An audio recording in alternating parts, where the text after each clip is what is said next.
Hi there, Librans. Thanks so much for tuning in. I'm Astrogirl, and we're looking at July 3 through July 9. And Librans, if you're not headed in the right direction, this week is full of opportunities to get right back on the right track.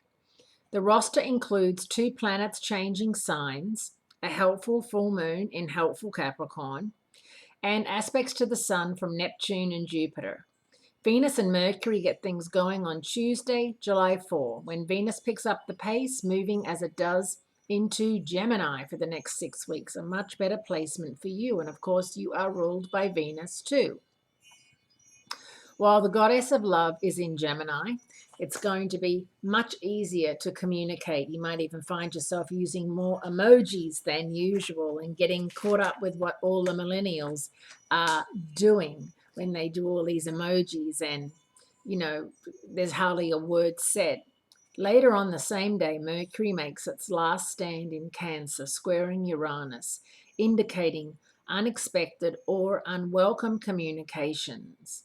The next day, July 5, Mercury exits Cancer and settles into self-centered Leo for the next 3 weeks, making it easier to express yourself. Wednesday is starting to look like a day when things might spiral out of control because the Sun makes 2 aspects that can blur the edges of reality. The first is a Sun-Neptune trine that can either stir up the creative and spiritual juices or make you want to curl up and hide under the nearest blanket. The other is a square to over-the-top Jupiter who makes you think too much is never enough, Librans.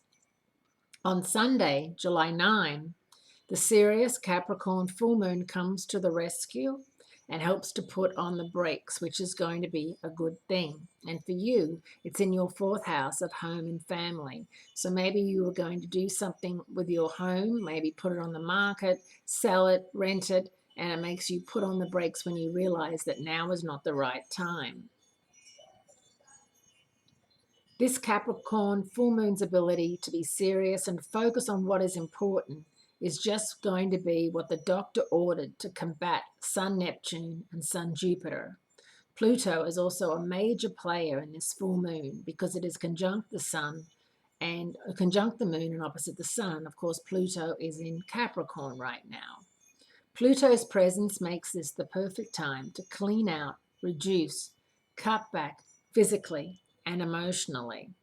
The full moon period of decrease will extend over the next 2 weeks and makes it a time when cleaning out your closets is never going to be easier or time well spent, Librans, and you know what that means. Thanks so much for tuning in. I appreciate it, and I look forward to speaking to you again next week.